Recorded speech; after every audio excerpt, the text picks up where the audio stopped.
Great, thank you. And if folks here are watching, you can stick around because we're staying right here for a school board meeting. So you all have fun. we'll take a quick commercial break to say bye to Carl and say thank you.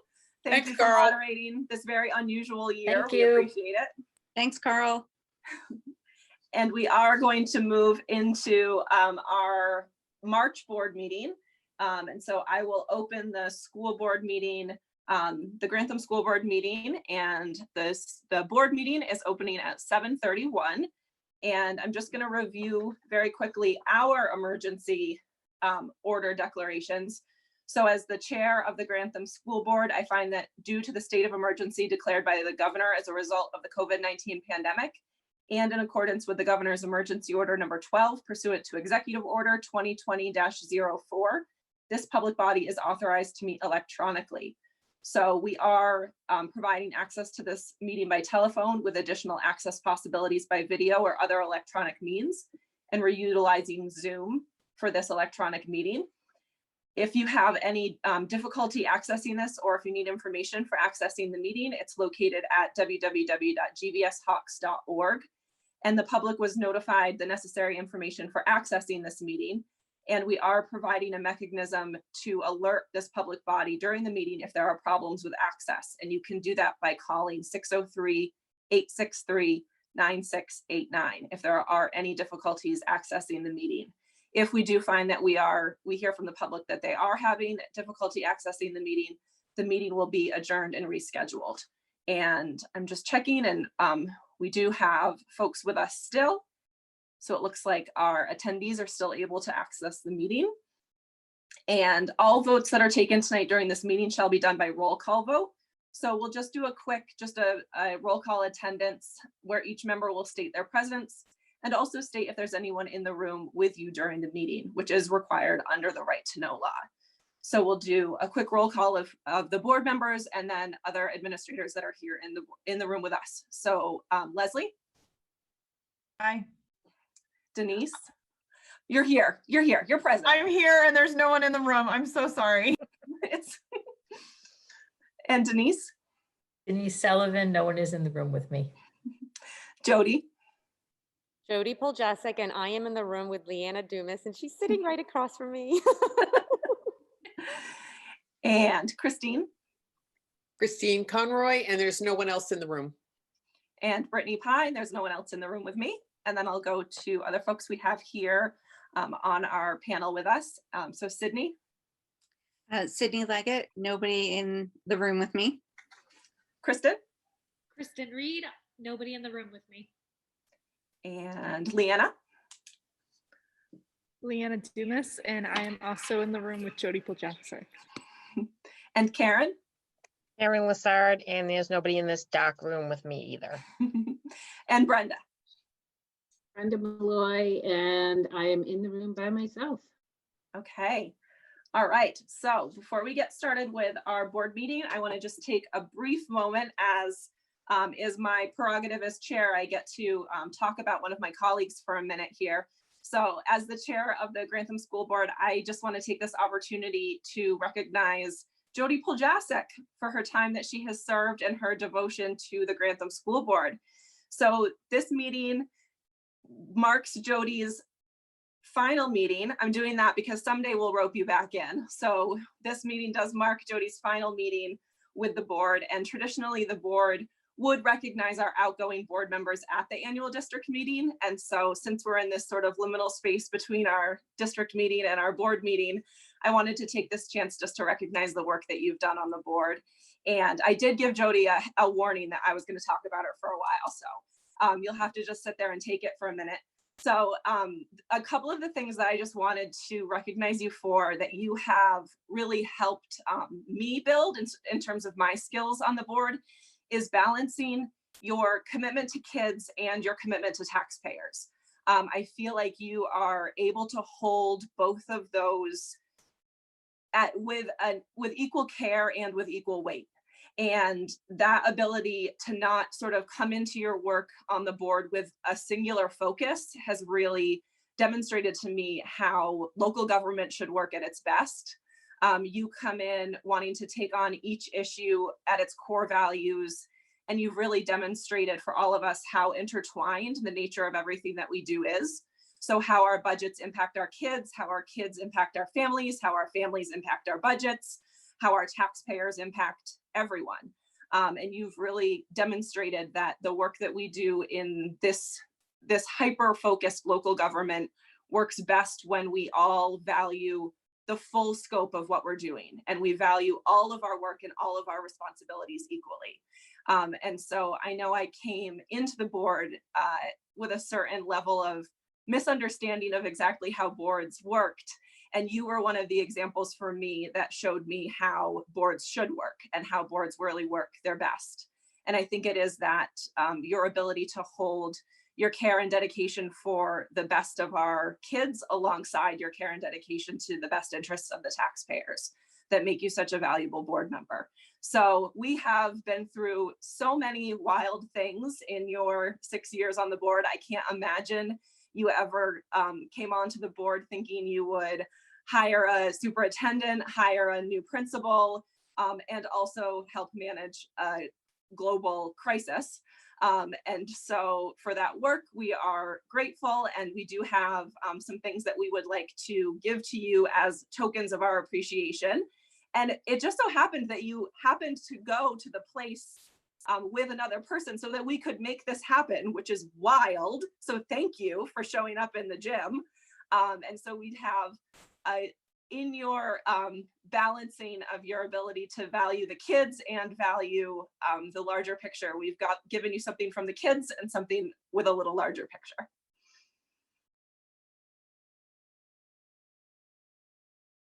Oh, thank you. Thank you so much. Thank you for your kind words. It really has been, it's been wonderful to serve with you ladies. It's been wonderful to serve with the past board members. And honestly, I love Grantham. It has just been an honor to be able to be on this board and to just really serve this town. It really has been. It's been an honor, and I'm thankful for this experience. And I'm not going far. I'll be on boards and committees, and you'll see me. So thank you. Thank you very much. All right. Jody, I want to say just a quick thank you. And I think you know that when I need to make sure that I'm looking at every perspective, you're my call. You're my first call to make sure I'm not missing anything. And I know we've had a lot of those talks, and I really appreciate those. But I also want to issue like a way overdue apology, because 3 years ago, when you told me you weren't sure about running for your second term, I said, you have to do it because there really won't be much going on. When I got onto the board, it was Bob McCarthy who called me, asked me if I was interested in running, and he said, there's only one meeting a month. You know, it'll be okay.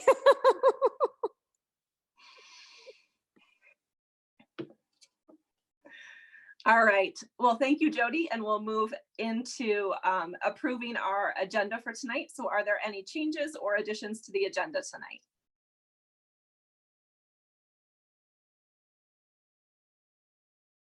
Okay, not hearing any. We'll need a motion to approve the agenda. So moved. I have a motion from Leslie, so I need a second. Second. I have a second from Christine. We'll take a voice vote and a roll call. And if you're in favor, please say aye, and any opposed say nay. Leslie? Aye, I'm right this time. Denise? Aye. Christine? Aye. Jody? Aye. And Brittany? Aye. All right, so we'll move into the first item on our agenda, which is always our public participation. So just a reminder, if you would like to participate, if you have any comments or questions for the board at this point, this is where we would ask you to participate. If you would like your comment or question addressed and read here, you do need to state your name and address so that that can be part of the record, just as we did in the previous part of the meeting tonight. And you can type in questions into the Q&A or the chat, or if you would like to be brought to speak, you can raise your hand and we can bring you over. We've gotten pretty good at doing that through all these meetings. So we'll give it a couple minutes to see if we do have any folks who would like to participate at this point in the meeting from our public attendees.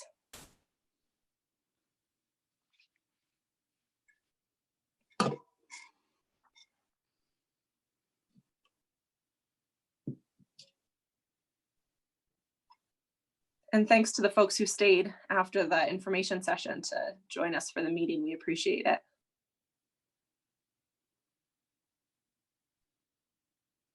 Okay.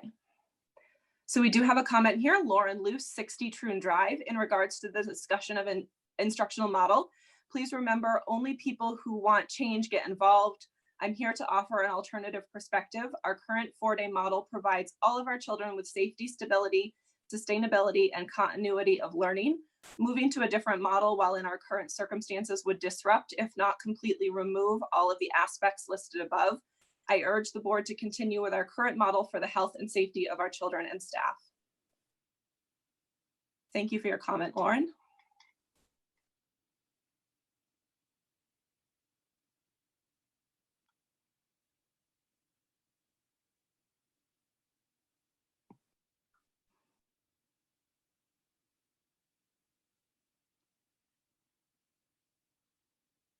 Just give it another couple seconds here, and then we'll move to our first agenda item.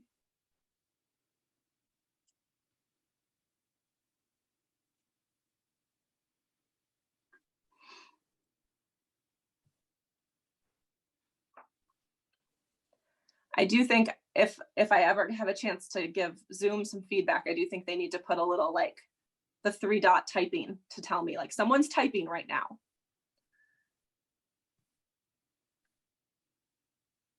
Okay. Just last check, and then we'll move into our first agenda item. All right, so our discussion and action items for tonight. Our first agenda item is a professional nomination for us to take action on. And we do have the nomination in our board packet. Sydney, go ahead. Yeah, so it gives me great pleasure to very publicly ask you to reaffirm the nomination of Kristen Reed as the permanent GVS principal. And we're all really thrilled about this decision. So just for everybody who's in our audience tonight, this was originally voted on in non-public, and then we were able to make the announcement. So tonight is the official reaffirmation of the board's vote.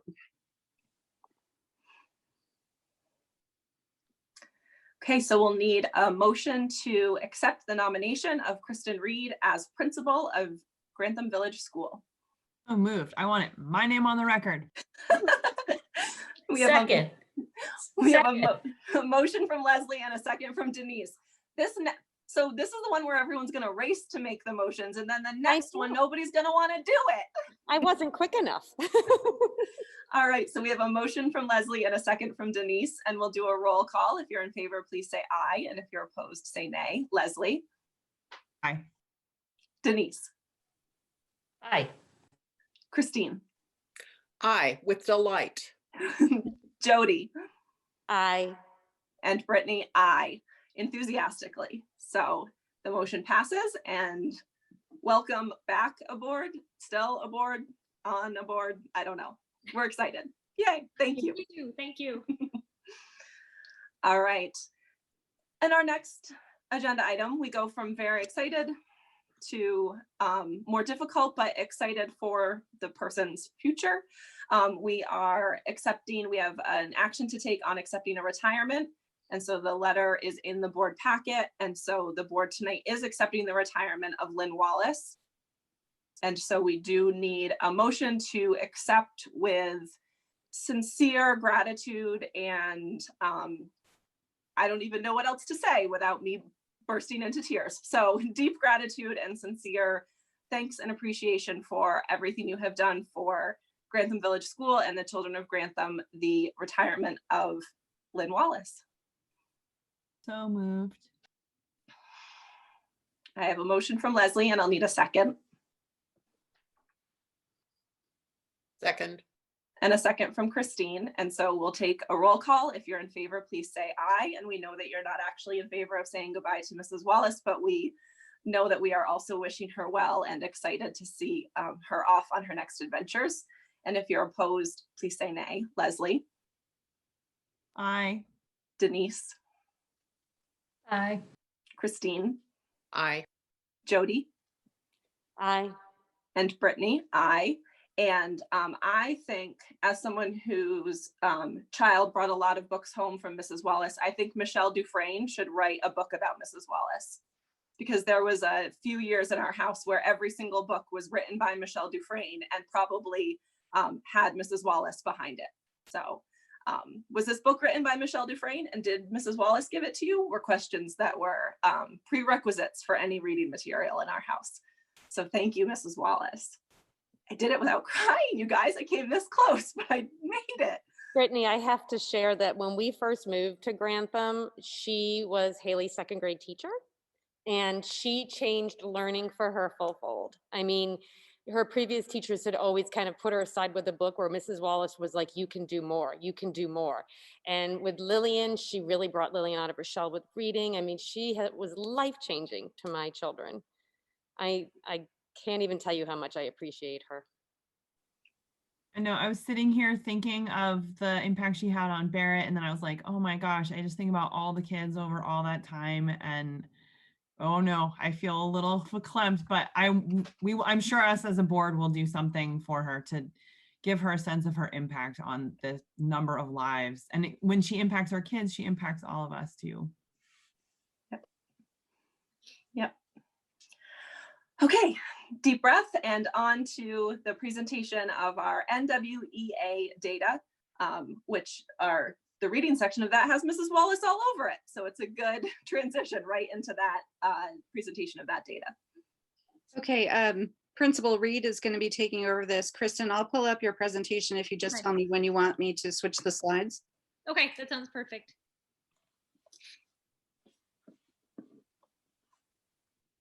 So while Sydney's getting that up, in full disclosure, I am new to NWEA data because as a first grade teacher, I did not have a lot of experience, or I guess no experience, besides listening to everyone talk about NWEA.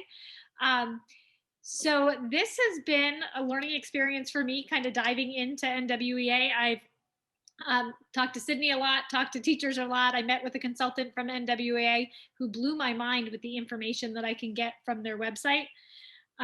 So with that, I want to invite Sydney to jump in anytime to add anything, because again, this is new to me. So Sydney, we can switch the slide.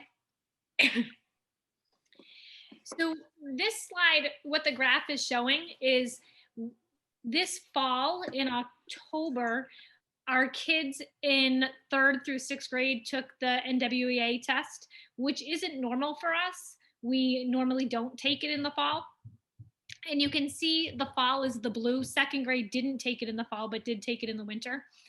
And this graph shows the percentage of Grantham Village school students that were below the NWEA mean in the fall and in the winter. And you can see in the fall, there was a fairly high percent in all of the grades.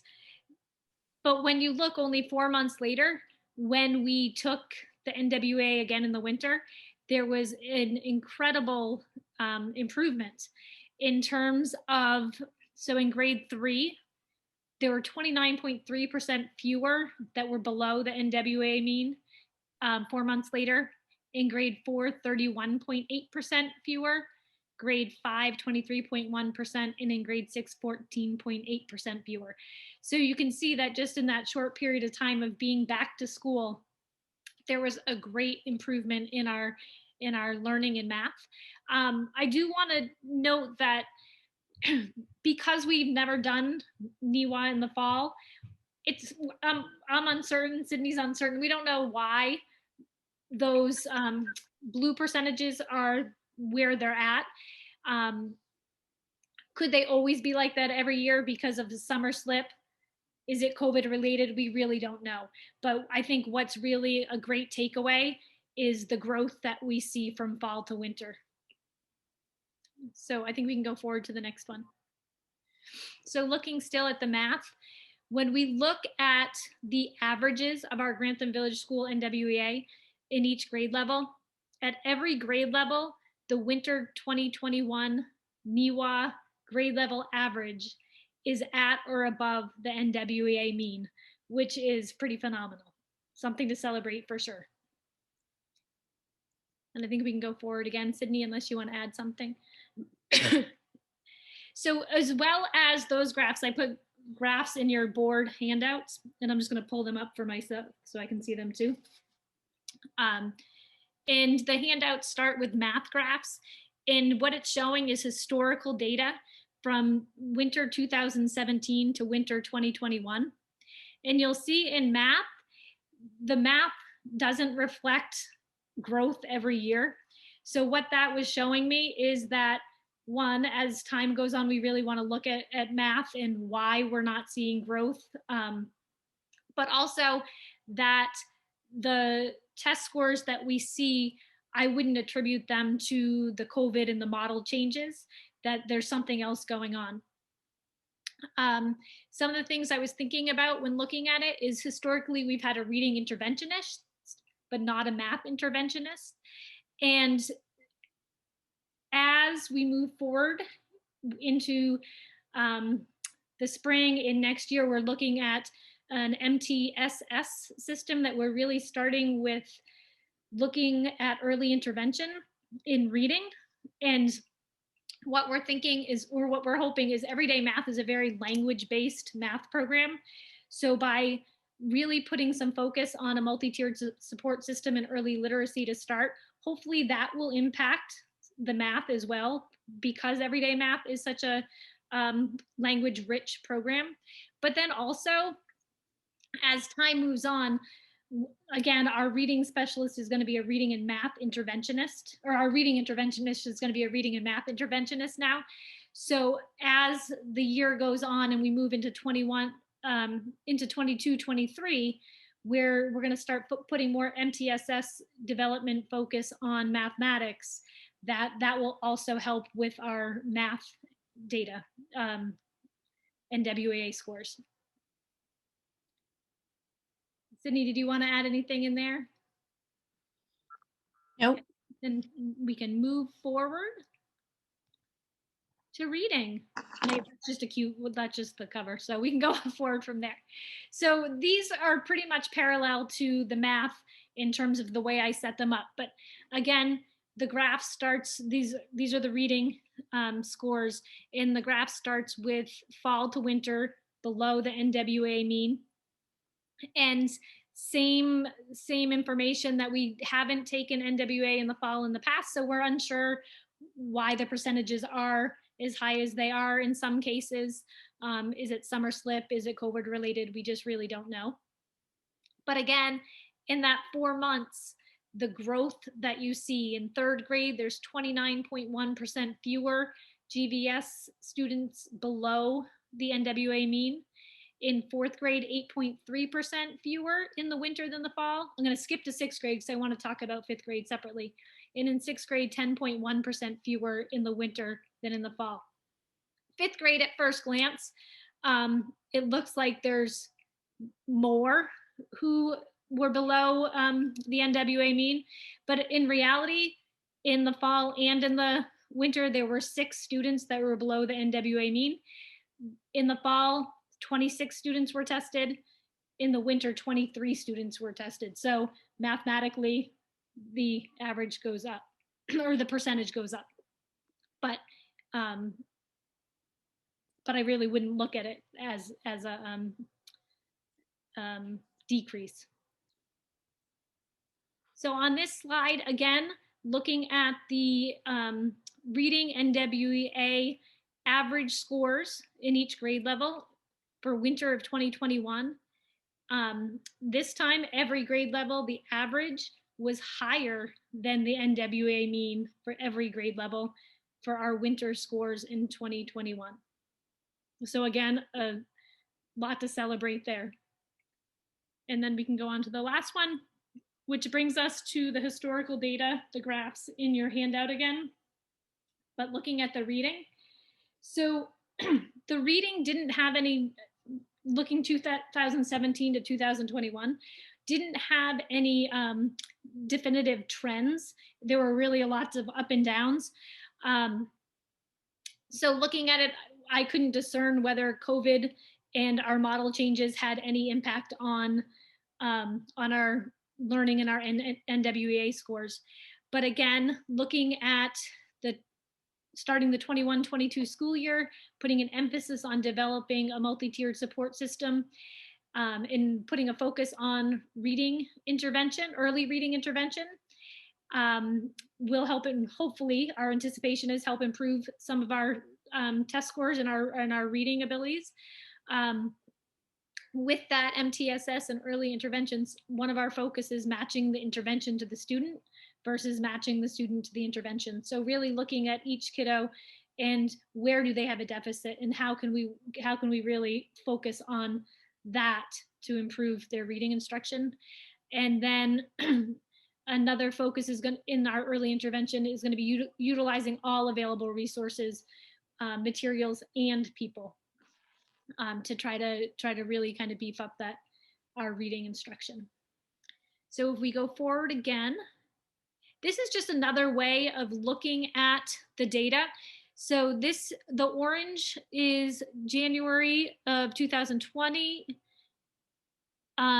yellow fall 2020, and green is January of 21.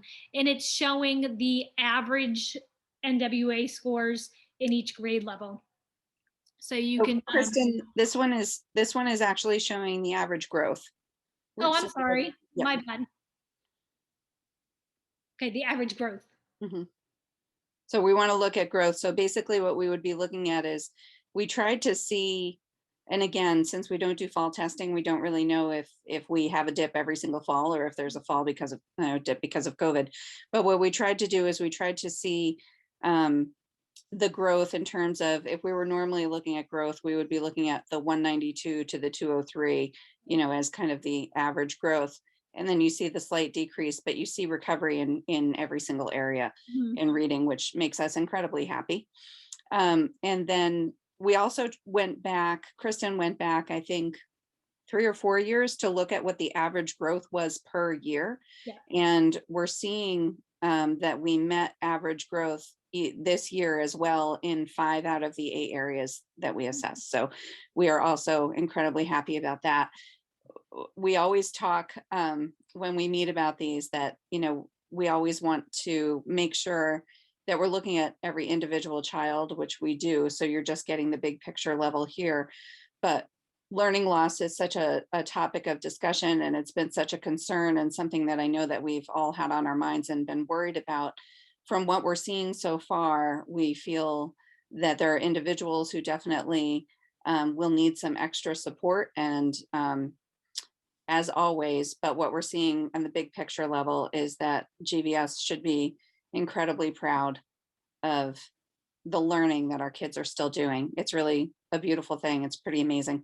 It is awesome. And I think what you were referencing a minute ago, Sydney, is in the handout packet as well. Yeah.